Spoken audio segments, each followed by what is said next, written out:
Amykpresents.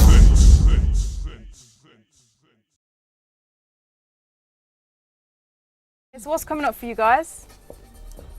Lots. Yeah, 2010 is going to be very busy. Very busy. We've got different projects. So we've both got our own respective projects. Like Emeli's doing her own solo album. I'm doing a solo album with Virgin, like Naughty Boy Presents, like different collaborations that obviously I'm going to work with Emeli on as well. We've written a song for Cheryl Cole that's coming out the week of Christmas, 21st, called Boys.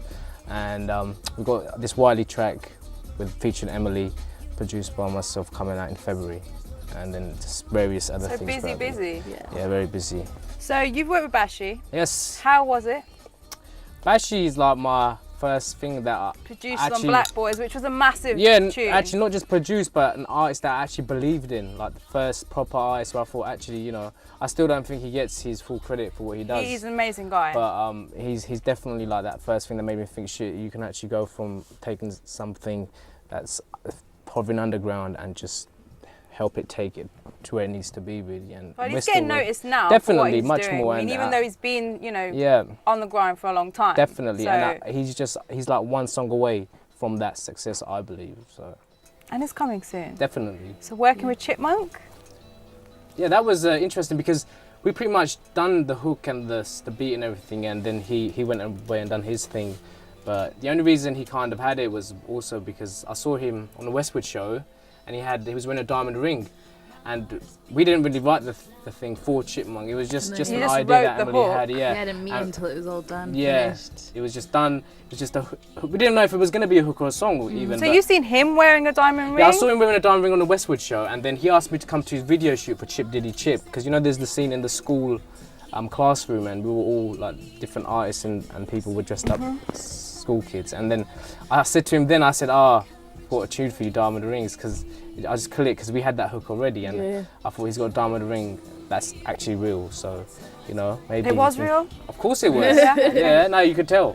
But yeah, and that's where it came from. So, and then he obviously done his thing on it, and it just from there really, which is a good thing about music, because you should never expect what's gonna happen. It's good to when it just you just happens. Go with the flow. Yeah, just go with the flow, and don't try to make a number one. Just make a great song, and it'll become. Do you think that happens? Like people worry so much about being number one. Yeah, that they kind of. Do you think they lose their way? Like they come out with a particular sound, and everyone's like, yeah, everyone's feeling what they're doing. They drop their first album, and then they kind of lose their way, and their sound's totally different, and people are like, whoa, what's going on here? Yeah, it can happen. I think the hardest thing to do is actually not have your first success, but maintain that success, like do it again and again. But I think an important thing is to keep it organic. Like I was just discussing today with someone how the way we met was completely by chance. No one, like it wasn't A&R putting us together. Yeah. How did you guys meet? Tell us. It was a year ago. It was at Showcase. You know, they do some showcases around here. I Love Live. Yeah.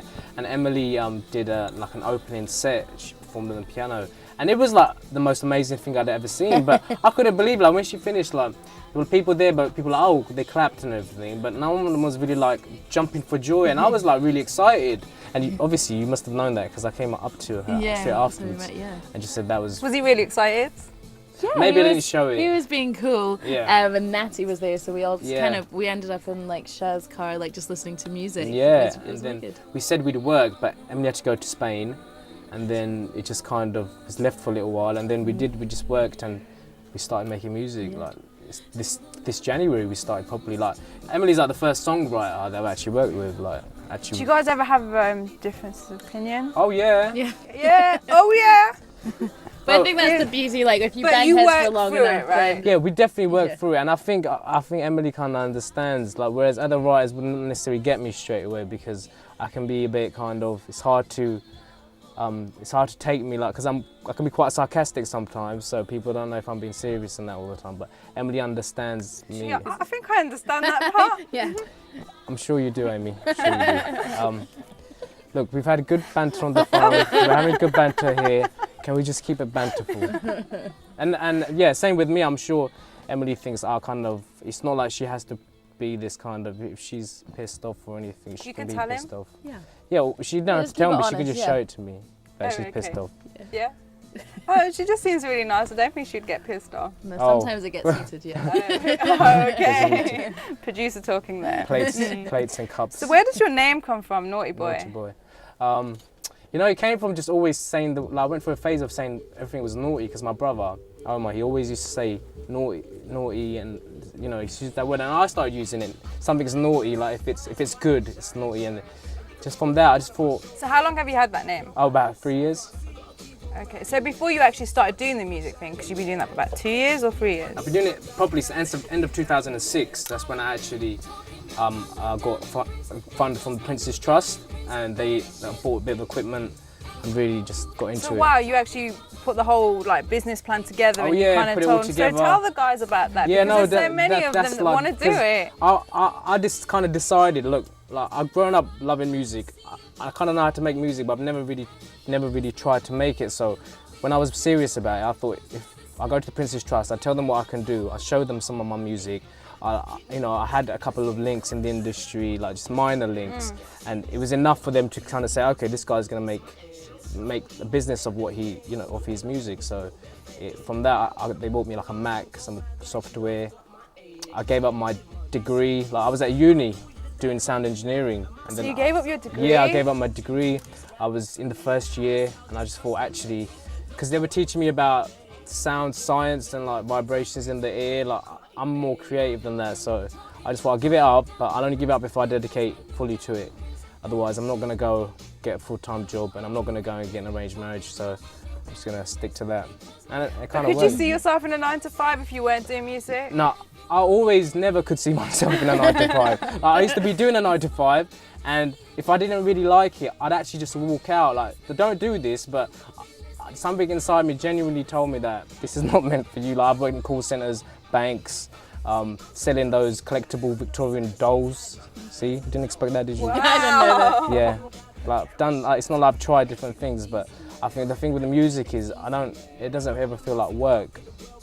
It's something you enjoy doing, and that's what it's supposed to be about. It just doesn't feel like work, even when I'm. If it felt like work, do you reckon you'd lose interest in doing it? I think eventually we'll probably go through a phase where it does feel like work, because we're getting so busy that every day you're in with a different person that you've never met. So that feels a bit more professional than it does when we're just making music, innit? You have to. It feels like you have to put on a a bit of a, okay, that's just to be. But apart from that, can you see yourself working with any Asian artists? I don't know. I mean, if it's good music, it's good music. I don't really know too much about the Asian. You haven't listened to any Asian artists, or? I mean, I have, but I don't know if it comes about. Then, yeah, why not? Okay. What message do you have for the people, the fans watching this? Emeli? Believe in what you do and work hard at it. Naughty Boy. My message is just keep the. If you want to be a successful music, whatever, just believe in yourself. Believe in yourself and just actually work hard at what you do. Like it's the only way it's gonna happen if you actually dedicate. Like actions speak louder than words. Take risks. Yeah, and take risks. Yeah, I think people are scared of taking risks. They're scared, but because if you're used to something and it's the same routine, it's like something you know about. So it's like you're not scared. There's no fear there. There is that, but I could have easily I come from a place where no one makes music, so you can easily do the things that the people do, the work kind of stuff. So that's the risk in itself, is deciding to actually do it as a serious profession, especially coming from an Asian background. I was just going to ask you that, like, your parents, how do they feel about you producing music? Everyone's supportive about what I do now, but I think because it's also new to them at the time when I was trying to do it, it's almost like, how is he going to do it? Because no one else has done it, so what makes him different? I'm sure that's only because they want me to kind of do something like that I'm going to make money in, and that's quite normal, do you know what I mean? But I think my perseverance and hard work, I think it's shown them, and my brothers and sisters and nieces. I was studying medicine for the past 4 years, so it's been a big, like you say, you get used to change, it. And it's just to be like, medicine music is such a big difference, but you just need to take that leap, and you can stay in something like that forever. And Emeli's actually going to finish her degree, unlike me. Yeah. Good on you. Because you always have to have something to fall back on, right? Yeah. Cool. Okay, thanks guys for taking time out to chat to me on the mixtape. So, Naughty Boy and Emeli Sande.